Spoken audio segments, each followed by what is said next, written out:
E aí, você conhece a história das partituras e como a humanidade fazia antes da invenção dessa escrita da música aqui? Não? Vem comigo depois da vinheta.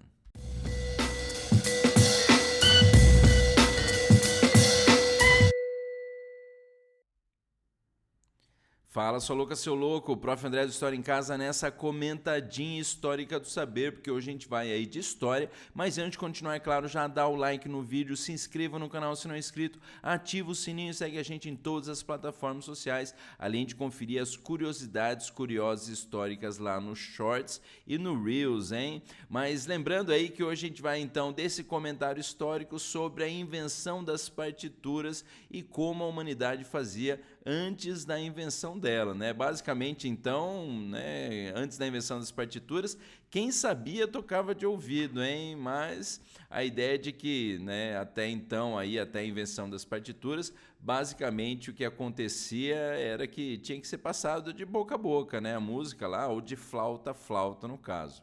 A grande diferença aí, né, da pré-história da música em relação à pré-história da escrita, né, é que a pré-história da música durou até por volta de 2000 anos antes de Cristo, quando os sumérios então começaram a anotar, ó lá os sumérios aí, um dos povos da antiguidade oriental, né, quando os sumérios então começaram a anotar em escrita cuneiforme, lembrando a escrita cuneiforme, essa escrita em forma de cunha que era feita aí em tabletes de argila, né?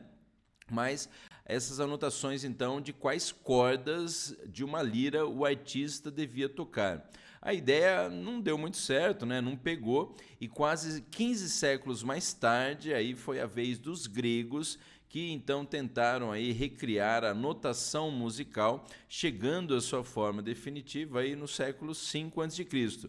Mas também não foi dessa vez aí, até porque esse sistema se perdeu no fim do Império Romano, levando a mais um período de analfabetismo musical. Que eu não sei vocês, mas eu acho muito louco não só a questão da invenção da escrita na história da humanidade, né? Então essa coisa de que através de um livro você pode absorver as ideias aí do autor, você pode também viajar aí, né, na escrita do autor aí, não só em termos de personagens, do rosto do personagem, mas os locais também, né, fantasiosos aí ou não, né, ficcionais ou não, mas há também, né, interessante aí a história então da escrita da música, afinal de contas aí se de repente acabar, né, todos os arquivos aí de música, disco, fita cassete, sei lá, como é que a gente vai reproduzir música aí, né, perfeitinho. Então, acho curioso aí pelo menos essa questão não só da escrita, né, da escrita mesmo para a história da humanidade, mas a escrita da música também, né.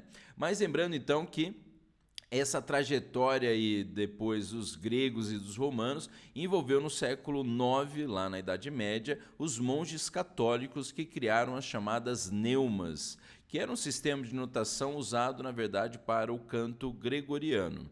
Finalmente chegou-se então à notação moderna, mas nenhum desses sistemas antigos era tão completo quanto o de hoje. Afinal de contas, o sistema mesopotâmico distinguia as cordas, mas não as notas. O grego não marcava o tempo, isto é, o ritmo e a duração das notas. Isso era dado pela métrica dos versos cantados, que determinava uma cadência específica. E essas neumas medievais que estão aqui do lado para você, nem mesmo marcavam notas, mas apenas a variação entre elas, mais grave ou agudo em relação ao que veio antes. A própria música era mais simples, né? Cantores e instrumentos davam as mesmas notas ao mesmo tempo, de forma que podiam usar a mesma partitura. É o exemplo que está aqui do lado para você, que é o que se chamava de homofonia, típica do canto gregoriano e toda a música do começo da Idade Média. Por volta do século XIII, começaram a surgir partituras separadas para diferentes instrumentos. Essa já é a chamada polifonia,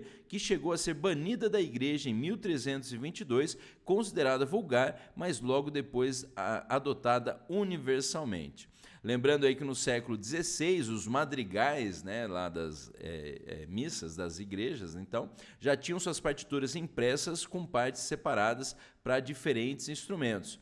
mas o sistema de notação ainda não era um completo, né? Lembrando que tudo vai dar uma mudada ali a partir do século XVII, né? 16 para o século XVII, com o surgimento de primeiros compositores superstars, como é o caso do Bach e do Mozart também, né? O que levou aí uma espécie de culto da perfeição, em que a ideia era reproduzir a música exatamente como estaria na cabeça deles, né? Então essa ideia de que a partir então de grandes artistas da música, né, você já tem essa ideia de que, pô, você tem que seguir certinho o que o autor lá desenvolveu, né?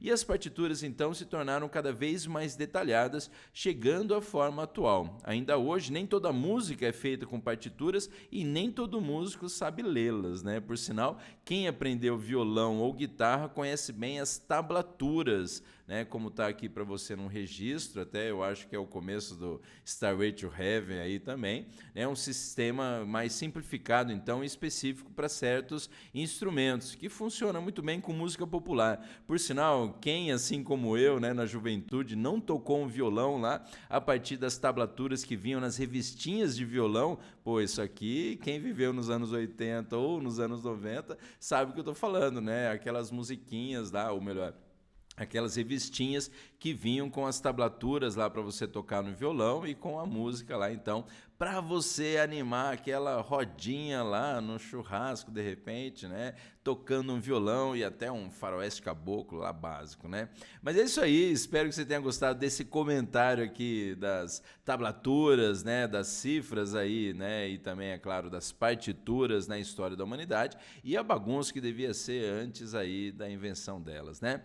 Mas queria saber se você sabe ler partituras, se você sabe ler tablaturas, se você toca algum instrumento aí e tal, né? Deixa aí nos comentários então do vídeo. É isso aí, até o próximo comentário de história aqui com o Prof. André do História em Casa. Até mais, falou, valeu!